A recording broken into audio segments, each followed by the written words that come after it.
대한민국 모든 뉴스 채널에 전광판이 붉게 타오르고 있습니다. 코스피 4,500. 누군가는 이를 국운이 다한 시대의 기적이라 부르고 누군가는 역사적인 축제의 시작이라며 샴페인을 터뜨립니다. 지표상으로는 완벽한 승리입니다. 하지만 이 화려한 축제의 소음 너머 보이지 않는 곳에서는 아주 정교하고 차가운 탈출이 시작되었습니다. 1월 6일 단 하루 외국인들은 시장에 6,300억 원어치의 주식을 던졌습니다. 오늘 아침엔 장이 열린 지 불과 30분 만에 또다시 5천억 원을 매도했죠. 수치보다 무서운 건 그들의 태도입니다. 미련 없이 짐을 싸는 이들의 뒷모습은 마치 이미 볼 일을 다 마친 이들의 냉소마저 느껴집니다. 그들이 던진 이 거대한 물량을 누가 받아냈을까요? 바로 우리 축제의 끝자락에 초대받은 개인 투자자들입니다. 더욱 기이한 일은 정부의 움직임에서 포착됩니다. 여러분의 노후를 책임질 국민연금과 나라의 비상금인 외환보유고가 지금 이 순간에도 시장에 쏟아지고 있습니다. 환율을 막기 위해서입니다. 그것도 지난 28년 동안 유례를 찾아볼 수 없을 만큼 파괴적인 속도로 말입니다. 한국은행은 시장의 자율성을 존중한다는 교과서적인 답변을 반복하지만 그들의 등 뒤에서는 매일같이 숫자를 조작하는 거대한 펌프 소리가 들려옵니다. 작년 한 해 동안 코스피는 75.6%라는 1999년 이후 전례 없는 폭등을 기록했습니다. 삼성전자는 3배가 뛰었고 하이닉스는 70만 원의 고지를 밟았습니다. AI 반도체 열풍과 장밋빛 전망이 쏟아지는 이 시점, 모든 데이터는 우리에게 지금 사지 않으면 영원히 기회는 없다고 속삭입니다. 하지만 우리가 보고 있는 이 숫자들이 과연 실질적인 가치의 성장을 의미하는 것일까요? 아니면 누군가 안전하게 탈출하기 위해 정교하게 설계된 퇴로의 환상일까요? 외국인들이 주식을 사들일 때는 이를 스마트 머니의 유입이라 부르며 환호합니다. 하지만 그들이 동시에 등을 돌리기 시작할 때 그것은 시장의 꼭지를 알리는 가장 잔인한 신호가 됩니다. 지금 우리 손에 들린 이 뜨거운 주식들은 과연 자산일까요? 아니면 음악이 멈추기 직전의 풍선일까요? 외국인들이 이토록 서둘러 한국을 떠나려는 진짜 이유, 그들이 본 우리 경제의 치명적인 균열은 과연 무엇일까요? 개인 투자자들은 1월 6일 하루에만 5,950억 원을 시장에 쏟아부었습니다. 거의 6천억 원에 육박하는 거대한 자본입니다. 하지만 이 거대한 매수세는 자산에 대한 확신이라기보다 뒤처질지 모른다는 공포와 이번에는 다를 것이라는 집단적 최면이 만들어낸 비극적인 선택에 가깝습니다. 우리가 흔히 아는 풍선 게임을 떠올려 보십시오. 경쾌한 음악이 흐르는 동안 풍선을 옆 사람에게 넘기다.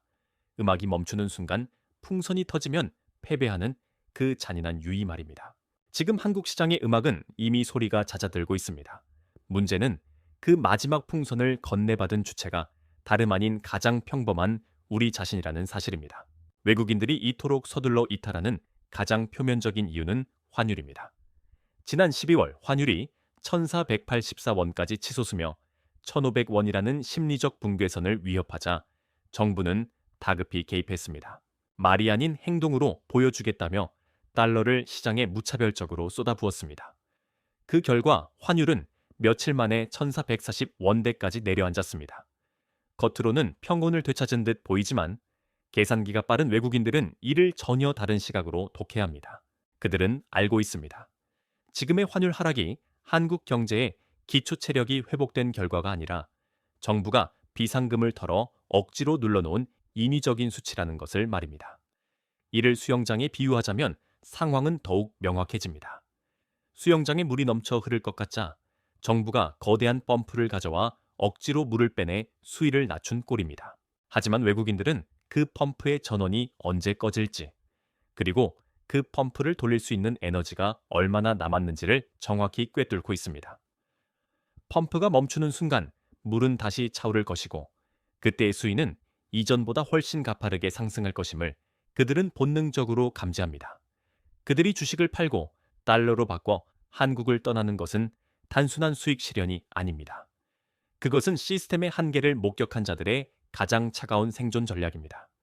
정부는 수위를 낮췄다며 안도하지만 정작 그 수위를 낮추기 위해 사용된 소중한 자원들은 어디로 사라지고 있는 걸까요? 우리가 안전하다고 믿었던 그 금고의 바닥이 드러나기 시작했습니다. 한국은행이 1월 6일 발표한 숫자는 우리에게 아주 익숙하면서도 낯선 공포를 일깨웁니다. 2025년 12월 말 기준 외환 보유고 4,280억 5천만 달러, 전월 대비 26억 달러의 감소. 숫자에 익숙하지 않은 이들에게 26억 달러라는 낙폭은 그저 거대한 자본 흐름의 일부처럼 보일지도 모릅니다. 하지만 12월이라는 시점이 가진 통계적 무게는 전혀 다릅니다. 본래 12월은 외환 보유고가 자연스럽게 늘어나는 달입니다. 시중은행들이 분기말 규제 비율을 맞추기 위해 달러를 중앙은행에 맡기고 해외 채권에서 발생하는 이자 수익이 대거 유입되기 때문입니다. 그런 달에 26억 달러가 줄어들었다는 것은 정부가 환율 폭등을 막기 위해 시장에 쏟아부은 실제 실탄의 규모가 최소 50억에서 80억 달러에 달했다는 서늘한 증거입니다. 대한민국이 국가 부도라는 절벽 끝에 서 있던 1997년 외환위기 이후 28년 만에 기록된 12월 최악의 감소폭입니다. 우리는 지금 숫자가 아닌 역사의 기시감과 싸우고 있는지도 모릅니다. 비유하자면 거대한 아파트에 불이 났고 소방수는 눈앞에 불길을 잡기 위해 소방호스를 끝까지 열었습니다. 불은 잠시 잦아든 것처럼 보입니다. 하지만 소방차의 물탱크가 비어가는 것을 지켜보는 이들의 마음속에는 차가운 의문이 번집니다. 당장의 불길은 억눌렀을지 모르나 만약 내일 다시 더 큰 불이 난다면 우리는 무엇으로 그 불을 꺼야 합니까? 국가의 마지막 방어선이 이토록 빠르게 마모되고 있다는 사실을 시장의 포식자들은 이미 눈치채고 있습니다. 국가의 경제적 보루라 믿었던 한국은행의 신뢰가 무너지는 소리는 외환 보유고의 숫자가 깎이는 소리보다 더 위태롭게 들립니다. 이창용 한국은행 총재는 작년 하반기 내내 데이터에 기반한 통화 정책을 강조하며 시장에 조심스러운 낙관을 심어주었습니다. 시장은 그 미사여구, 뒤에 숨은 금리 인하의 가능성을 믿고 숨을 골랐습니다. 하지만 환율이 폭주하기 시작하자 중앙은행의 태도는 단 며칠 만에 180도 바뀌었습니다. 금리 인하라는 카드는 서랍 깊숙이 숨겨졌고 그들의 손에는 오직 외환 보유고라는 휘발성 강한 실탄만이 남았습니다. 1월 2일 신년사에서 나온 총재의 발언은 이례적이다 못해 처절했습니다.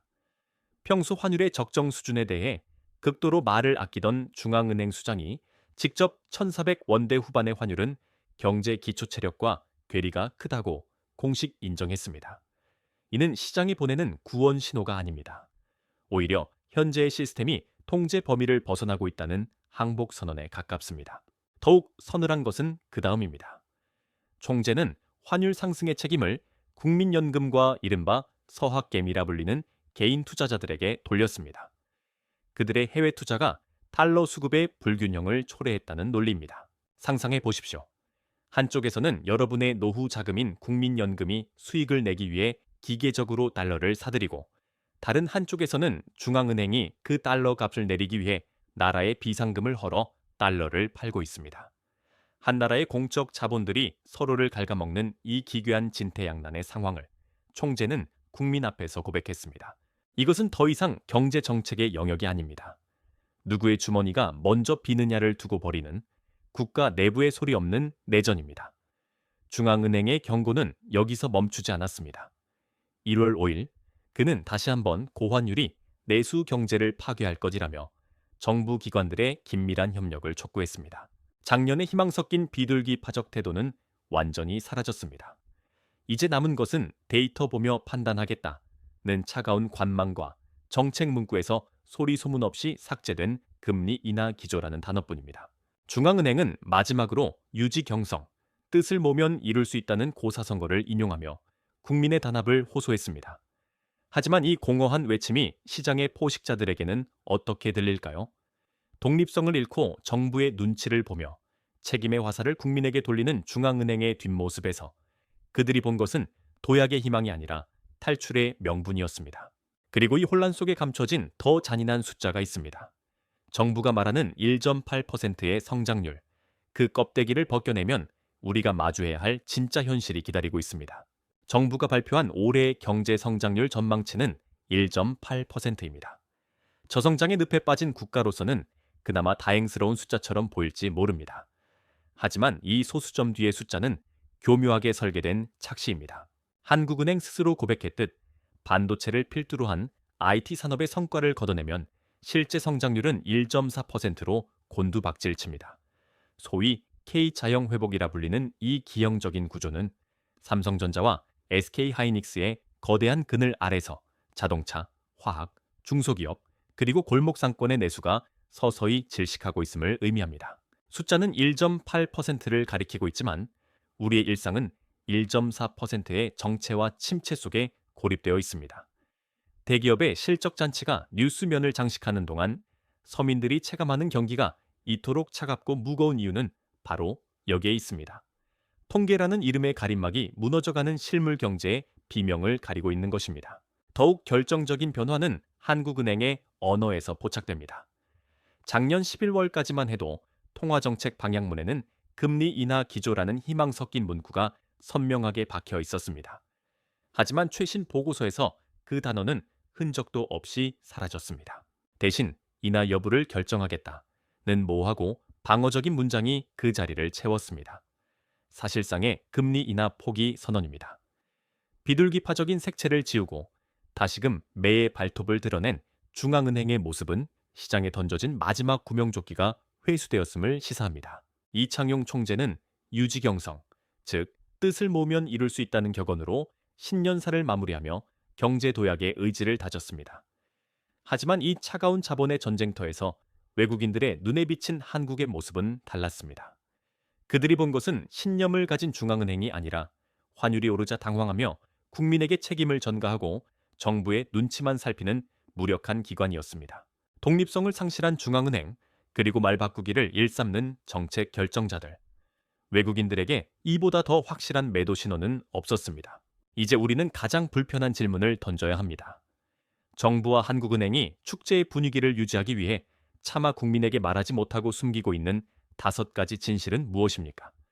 그들이 끝내 입을 다물고 있는 그 지점이 바로 우리가 마주할 거대한 심연의 시작입니다.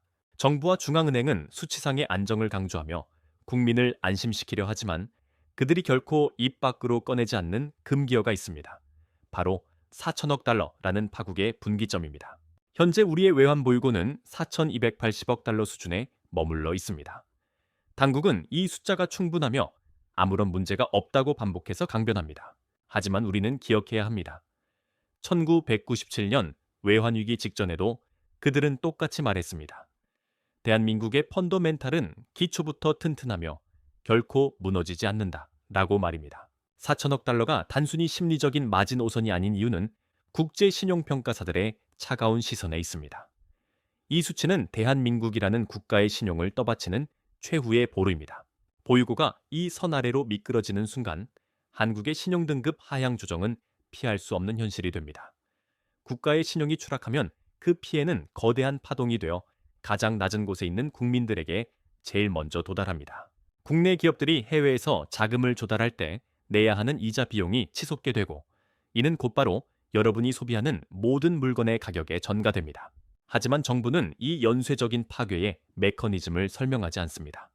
그저 괜찮다는 무미건조한 위로만을 반복하며 보이지 않는 곳에서 발생하는 균열을 침묵으로 덮고 있습니다. 당국이 이토록 필사적으로 방어벽을 치는 이유는 그 방어벽 뒤에 숨겨진 또 다른 자금의 출처 때문일지도 모릅니다. 그들이 침묵하는 두 번째 진실은 훨씬 더 은밀하고 위험합니다. 우리의 노후를 담보로 현재의 환율을 지탱하고 있다는 사실. 바로 국민연금의 그림자입니다. 우리가 매달 성실히 납부하는 국민연금. 그 거대한 자본이 지금 어떤 용도로 소모되고 있는지 정부는 명확히 밝히지 않습니다. 지난 1월 2일 한국은행 총재가 언급한 진퇴양난이라는 단어 속에는 차마 대놓고 말할 수 없는 국가적 모순이 숨겨져 있습니다. 국민연금이 수익률을 높이기 위해 해외 자산을 사들이려면 필연적으로 달러를 매입해야 합니다. 이는 시장의 달러 가격, 즉 환율을 끌어올리는 원인이 됩니다. 반대편에서는 한국은행이 이 치솟는 환율을 억누르기 위해 국가의 외환 보유고를 헐어 달러를 팔아칩니다. 한쪽에서는 국민의 노후 자금으로 달러를 사고 다른 쪽에서는 나라의 비상금으로 그 달러 값을 깎고 있습니다. 결국 국민의 미래 자산과 국가의 현재 자산이 시장이라는 도박판에서 서로를 공격하며 소멸하는 기괴한 제로섬 게임이 벌어지고 있는 셈입니다. 정부가 이를 애써 숨기려는 이유는 자명합니다. 우리 세대의 마지막 생명줄인 연금이 단기적인 환율 방어를 위한 불쏘시개로 쓰이고 있다는 사실이 드러나는 순간 사회적 신뢰의 근간이 무너질 것을 두려워하기 때문입니다. 이러한 진실을 가리기 위해 그들이 선택한 무기는 언어의 장막기입니다. 28년 만에 기록된 최악의 외환 보유고 감소 소식을 전하며 당국은 분기말 효과, 기타 통화 표시, 자산의 미달러 환산액 변화, 외환시장 변동성 완화 조치 같은 난해한 경제 용어들을 쏟아냈습니다. 전문가가 아니면 도저히 이해할 수 없는 이 파편화된 단어들의 본질은 단 하나입니다. 우리가 지금 엄청난 양의 달러를 시장에 쏟아붓고 있으며 상황이 매우 급박하다는 사실을 최대한 어렵게 포장하는 것입니다. 1997년 IMF 외환위기 이후 가장 무서운 속도로 비어가는 금고. 그 비명을 가리기 위해 정부는 온갖 전문 용어로 국민의 귀를 막고 있습니다. 하지만 언어의 기만으로 가릴 수 없는 더 거대한 위협이 우리 경제의 심장을 겨누고 있습니다. 바로 우리가 유일한 구원이라 믿었던 반도체라는 신화의 붕괴입니다. 우리가 외면하고 있는 네 번째 진실은 대한민국이라는 국가의 명분이 반도체라는 단 하나의 거대한 기둥에 위태롭게 매달려 있다는 사실입니다. 한국은행 총재는 IT 산업을 제외한 성장률이 1.4%에 불과하다는 수치를 내놓으며 경고를 보냈습니다. 이는 삼성전자와 SK하이닉스라는 거대 기업이 흔들리는 순간 우리 경제라는 거함이 속수무책으로 침몰할 수 있다는 공포스러운 신호입니다. 하지만 정부는 여전히 코스피 5000이라는 장밋빛 환상을 유포하며 개인 투자자들을 시장의 최전선으로 밀어넣고 있습니다. 반도체 가격의 사이클이 꺾이는 그 순간 우리에게 어떤 구명보트가 남아있는지에 대해서는 철저히 침묵한 채 말입니다. 그 침묵의 끝에서 결국 모든 대가를 치러야 하는 것은 우리 국민입니다. 정부와 중앙은행이 입을 다물고 있는 마지막 진실은 환율과 외환보유고의 붕괴가 가져올 참혹한 일상의 파괴입니다. 환율이 1,500원 선을 넘어서는 순간 우리가 매일 소비하는 기름값, 밀가루값, 생활물가는 통제 불능의 영역으로 진입합니다. 외환보유고가 바닥나면 우리는 다시 한번 1997 연애 악몽, 즉 고통스러운 긴축의 시대로 강제 진입하게 될 것입니다. 살인적인 금리 인상, 세금 폭탄, 그리고 복지의 축소. 그 모든 책임의 무게는 정책을 결정한 이들이 아닌 각자 도생의 길에 내몰린 평범한 국민의 어깨 위로 떨어집니다. 위기 신호는 이미 곳곳에서 비명을 지르고 있지만 당국은 괜찮다는 말로 국민의 눈을 가리고 그 책임을 국민연금과 서학개미들에게 떠넘기기에 급급합니다. 이것이 바로 여러분이 매일 아침 마주하는 뉴스 이면에 숨겨진 가장 차갑고 불편한 진실입니다. 이제 우리는 축제의 소음에서 벗어나 냉정한 현실을 직시해야 합니다. 코스피 4500이라는 수치는 누군가에게는 영광스러운 기록일지 모르나 누군가에게는 가장 비싼 값을 치르고 폭탄을 건네받는 손바뀜의 시작일 수 있습니다. 이미 똑똑한 자본들은 가장 가까운 출구를 찾아 소리 없이 움직이고 있습니다. 이제 선택은 우리의 몫입니다. 정부와 한국은행이 사용하는 언어는 때로 진실을 가두는 감옥이 됩니다.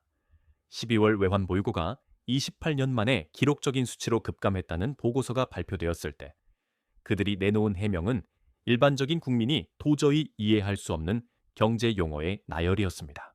분기말 효과, 외화 자산의 미달러 환산액 변동, 외환시장 변동성 완화 조치와 같은 단어들은 언뜻 전문적이고 질서정연해 보입니다.